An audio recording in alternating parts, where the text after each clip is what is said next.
You're listening to Seattle Real Estate Podcast. So a little company in downtown Seattle called Sneaker City, they are moving out of their location. It's literally just around the corner from the Pike Place Market, where you see the guys throwing the fish through the air and all the tourists are like, this is the greatest thing ever. Well, it is, except if you're a business there overnight.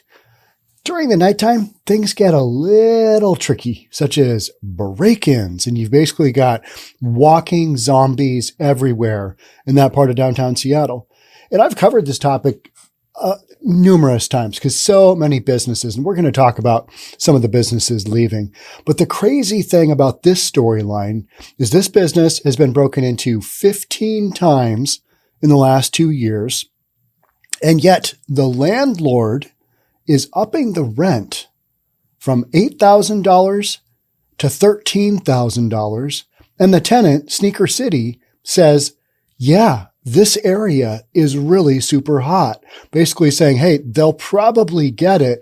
Our business can't afford it. All these break-ins, So it's this crazy, crazy dichotomy of massive crime surge in the area. And it's where all the tourism is. It's where all the tourists are.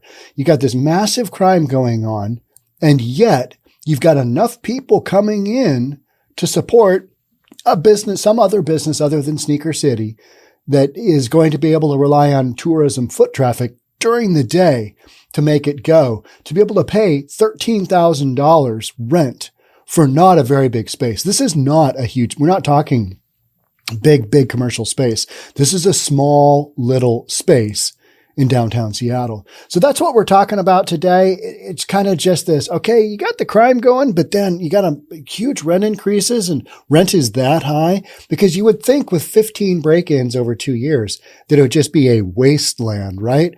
300 something businesses have left the area, have closed down. But then again, you got like 270 new ones that have opened up because you've got tourism and because of downtown. So you've got this downtown Seattle that's trying to make its go. It's trying to do its thing, but you've got a wildly out of control crime issue going on. And I read those stories all the time, and I spare you most of the details because if I read every single one, I'd be like, geez, I'm never going there. And yet, something as crazy as one of my kids, my oldest kid, he's like, yeah, we went to eat at Old Brewing something or other, Old Stove Brewing Company. And I'm like, okay, that's in Pike Place Market, right? And he goes, yeah. And I'm like, how was it? Were you there after dark? No, we were there earlier and it was fine. Ton of people walking around. And that's 1 block away from where this is. And so people go there, during the day and it's okay. But at night, if you're a business owner, not good. And that's what we're going to read about. If you're new here, welcome. My name is Sean Reynolds. I own a couple of real estate companies. I read the news from that perspective. This time we're actually talking about Seattle, and we're talking about a real estate issue, which is rent in an area with crime that's just skyrocketing, not unlike a lot of other progressive cities, right? This is progress. This increase in crime, that's very, very progressive. Sneaker City moving out of downtown Seattle after repeated break-ins and a massive rent hike. Repeated break-ins and the rent hike have forced the oldest mom and pop sneaker shop in Seattle to pull up stakes. Sneaker City has spent the last 20 of its 30 years of business right across from Pike Place Market, the fish throwing. It's on Pike Street, right between Starbucks Coffee and Hard Rock Cafe. Now, the Starbucks Coffee, that's the original store. That's the one that got repeatedly broken into during Chop and Chaz because nothing says, really getting your message across like, breaking into corporate America. Starbucks, right? So there was that. Business owner Caroline Cho said she wanted to stay, but she said the sky-high rent costs and nonstop crime are now too much to handle. Gotta move somewhere else. Our doors were broken into multiple times, so we stopped replacing the glass, said Cho. All right, that's one of those things for me. It's like, okay, if you've got a business in a super pedestrian walk-up type environment and you don't have glass, you've got those boarded up windows, You're like, okay, yeah, is that store open? I'm not really sure. I'm not going to go there. Thieves have broken into her business 15 times in nearly 2 years. Could you imagine that, like the first 10 beat down? But, 11 through 15, it's like, oh my gosh, what are we doing here? I can't believe she stayed that many times. They broke this once, and they broke that one another time, and then they broke one on the other side as well, talking about the windows. Many of the crimes were caught on camera, but the crooks have never been found. Joe says she's exhausted and she can't afford the $5,000 monthly rent hike headed her way. It's going from $813 a month. It's going to be $13,000 a month from $8,000. That's preposterous. We barely have business, said Joe. Their lease is up on Monday, January 31st, and that means the sneaker shop in Seattle has no choice but to leave town. If you go to the back, it's a little bit of a mess because they're moving out. Cho and her employees, they're frantically trying to get out. They're going to move their business online. That was kind of one of my thoughts, is that a business like that, does it need a storefront? You used to. You wanted to have a storefront. But, man, throw it online and cut down on that $13,000 a month in rent. Joe says the property owners are raising the rent because they believe the space is worth a lot more. Even though, hey, can you tell us a little bit about the crime pattern of the company who was in here for, the last 20 years? Well, in the last 24 months, they had 15 break-ins. Let's see, they're there 24 months and they've been there 20 years and 15 break-ins in the last 2 years. Where do we sign on the lease? You know what I mean? So it's just this crazy, crazy dichotomy of so many tourists and so much tourism business flowing through for other businesses. There's so many little restaurants and stuff down there, and you've got the Pike Place Market. It is not empty. It's not empty by any means. You go a little further over on 3rd Avenue, that starts to get, and that's probably a block and a half maybe to the east of there. And that 3rd Avenue is a wasteland. I mean, it is just, so you're right on the outskirts of wasteland here, but so many people go to the Pike Place Market that there's, you could probably get away with charging $13,000 in rent for that type of office space. People who live and work here are sad to see Sneaker City go. A lot of what makes Seattle really unique, gives its character, are businesses like that. And that's true of any downtown. And Portland right now is experiencing the same thing, trying to revitalize their downtown business district, taking out an ad in the New York Times to proclaim, hey, we know Seattle or Portland's weird, but you got to take the good with the bad and come on down and visit us. Just not at night. Don't do it at night. So Cho says her sales are down nearly 90%. Many people walk by and don't realize her business is open because of repeat break-ins. She keeps her windows boarded up. Okay. So I get it, but that is brutal, right? I mean, it's just brutal. And she's not the only one. So more than 377 businesses have permanently closed since March of 2020. And that's compared to the 217 businesses that have reopened in the area. And that's from the Downtown Seattle Association. So you've got these small businesses that, due to their business model, might have a tough time making it. You've got other ones that are doing really well. It's crazy to say. You've got restaurants, you've got all kinds of stuff right in this little mixed area.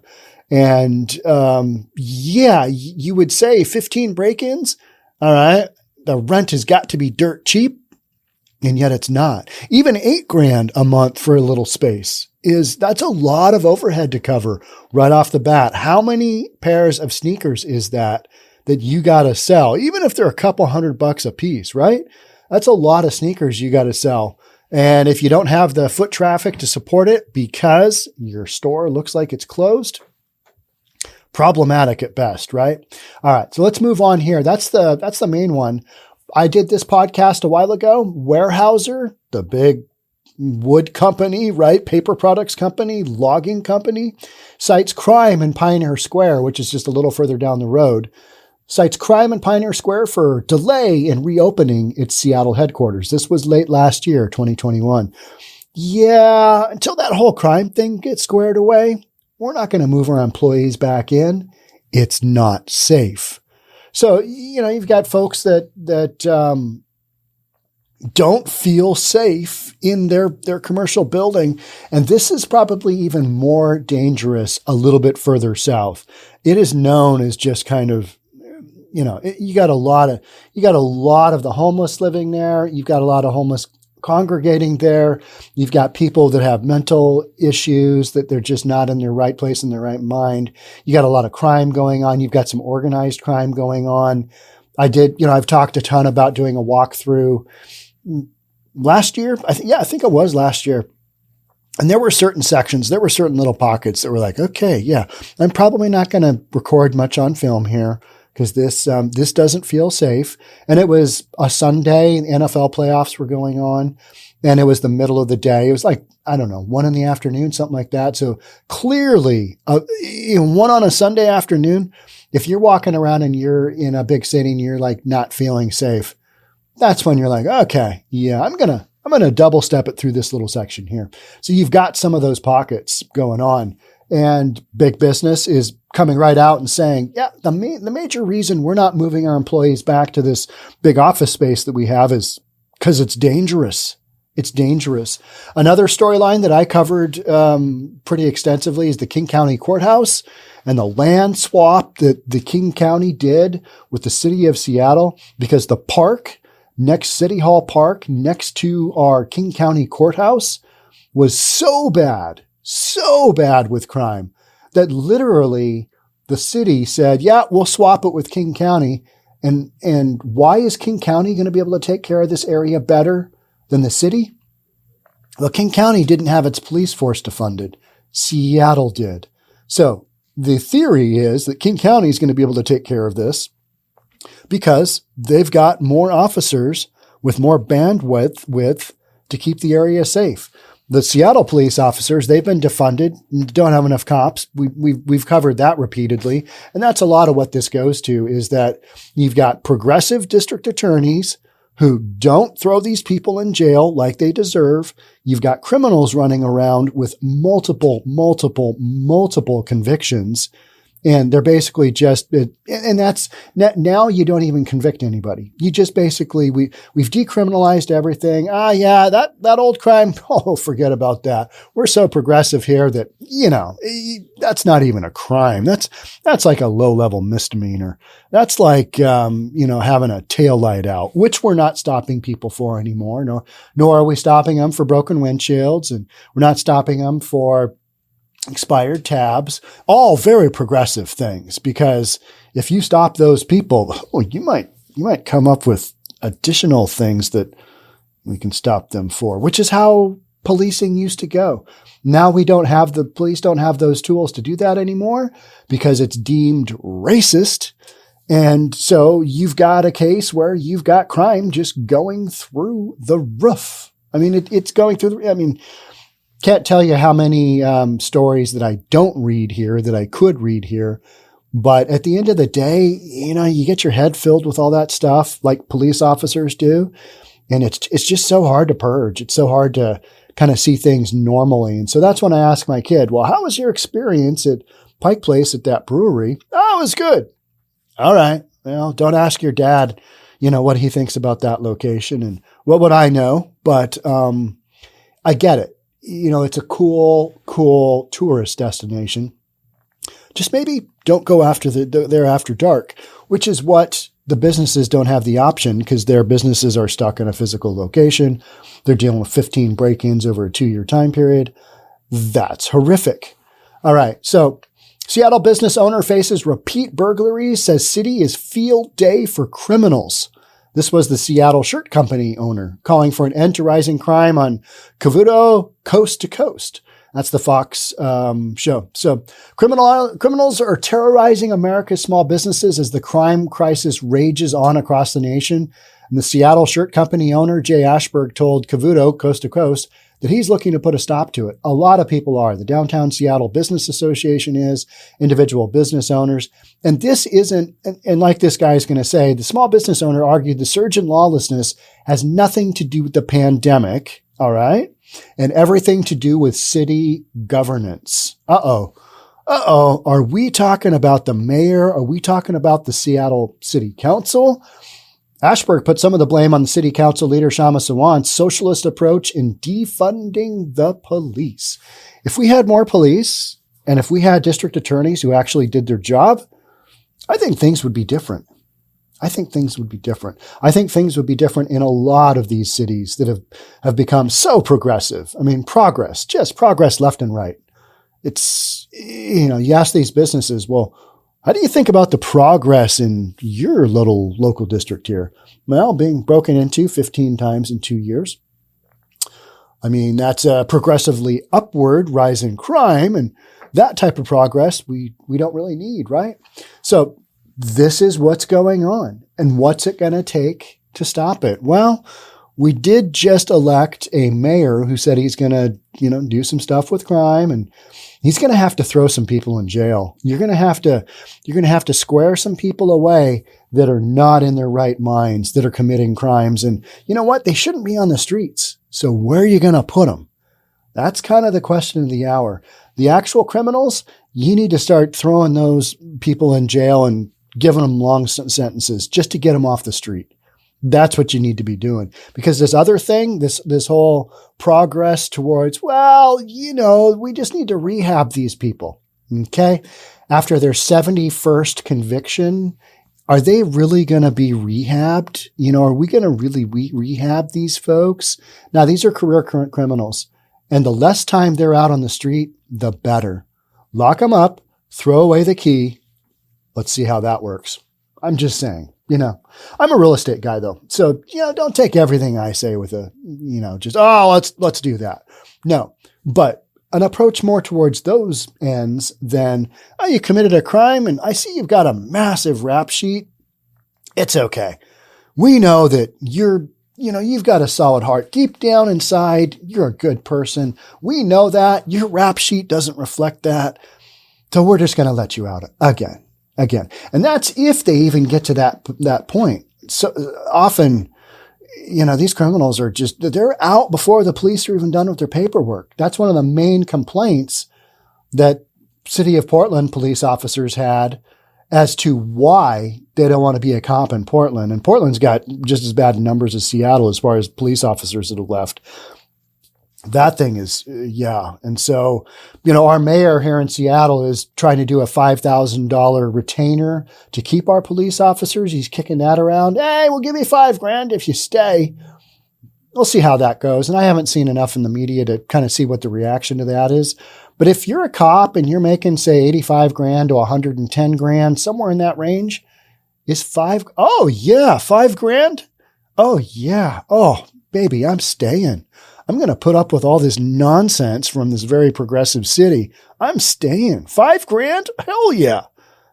No, you need to make that more like $25,000, right? If you're considering moving to a different environment because your said environment is, you're dealing with all kinds of nonsense, which is why the police have left, including dealing with a mayor and a city council that doesn't have your back. Is $5,000 really going to move the needle all that much? No. And that 85 to 110, that's kind of an aggregate of some of the numbers I saw between Portland and Seattle. And that doesn't include any overtime. So overtime, which is required half the time because we don't have enough cops. And that's the interim solution in a lot of these cities. Oh, we got this handled. And this is management talking or the mayor talking. It's okay. We've got this handled. We're just going to, bring everybody in from overtime and it'll all be good. And you're like, okay, but they are people and they do need vacations from time to time because otherwise there's this little thing that management is aware of and it's called burnout.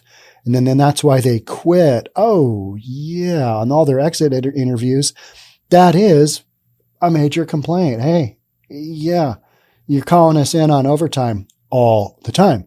How about you hire some new cops? All right. There's that, but there's no cops to be hired right now, right? Except new ones. So you focus on the new ones, but that just takes time. Get them through the academy and all that good stuff. And then they don't have the experience that the older police who've been on, the job for years and years and years. We lost thousands of years of service. And some people might say, well, that's good because all cops are bastards. That's one of the famous, lines from the peaceful protesters is that all cops are bastards. Okay, ACAB. All right, yeah. All right. Well, that is a perspective. It's not one that I subscribe to, but freedom of speech, that whole thing. Whatever. Crazy, right? All right. So then the final one that I wanted to read was a popular bakery calling for action to address violence and crime in downtown Seattle. I don't think I read this story as a podcast, but it was certainly one that I noted and I was like, oh, that's not good.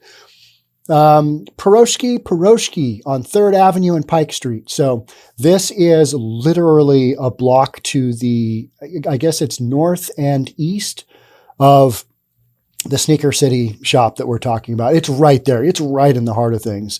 On 3rd Avenue and Pike Street, opened its doors at dawn after being closed for months.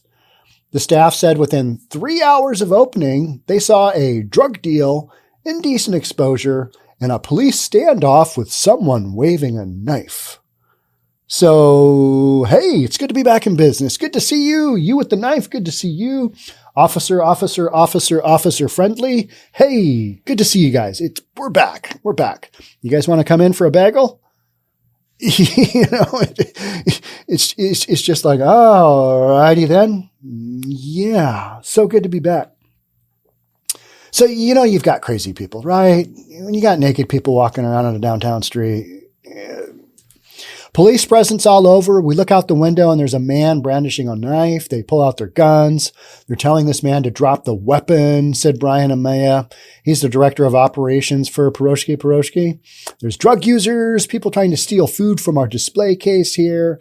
They reach in and they try to grab it. So 𝒂𝒂𝒕𝒍𝒆, the owner of Perovski, said her location on 3rd Avenue and Pike Street closed in March after the PPP funds ran low. She also said the closure helped the team to take a break from the ongoing violence downtown. When you need a break from the violence, your location is sketchy. And that's what 3rd Avenue and Pike Pine is. It's sketchy. Something happens there, either a stabbing or a shooting or a whatever happens there several times a week. It's right there.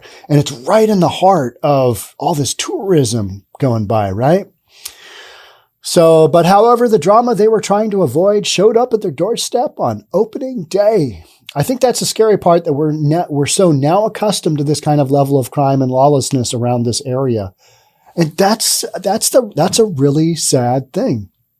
You used to be able to go walk downtown Seattle and, it is not your suburban upper end mall, and it never has been. It's downtown Seattle. It's got some cool hotels. It's got some cool shopping areas. It's got a lot of history, but it's never been crime free, right? It's downtown. It's a little gnarly. It's not super clean. It's as clean as any downtown that has these issues going on. I think the city tries to do a good job with that. But when you got homeless people living everywhere and you got free needle exchanges all over and you got a real, you got a drug problem, then you got homeless people that are crazy and you got people running around with guns and you got organized crime, it's going to be a little rough. And that has really exploded since the pandemic, because that kind of coincided with the whole defunding of the police thing. And this is not just downtown Seattle. This is downtown Portland. Downtown Portland's on steroids as far as this goes. This is San Francisco. This is LA. This is Philadelphia. So many of these cities that have gone down a more progressive road, a more progressive approach. And now we end up with this kind of progress where Perovski is, hey, would you like a bagel with that arrest? You know what I mean? Kind of crazy, right? So I think it's the scary part of what we're so now accustomed to is this level of crime and lawlessness around this area. And I think residents, my kids included, are like, it's not that bad, because they both live in Seattle. It's not that bad. It's okay. Unless you're a store owner trying to make a go of it and your business gets rocked, but the location, You know what's going on. You've been there. You've lived it. The beginning of the pandemic, I had a young man who was opening up I don't know if he still listens to the podcast, but we were talking back and forth, and he was looking at opening up a shoe repair store, right? And I don't know how that goes if you're still out there, and and he was located somewhere right about where we're talking. Just one of those little businesses that with foot traffic can do really, really well. But so much of this stuff was closed down during the early stages of the pandemic because they weren't deemed to be essential.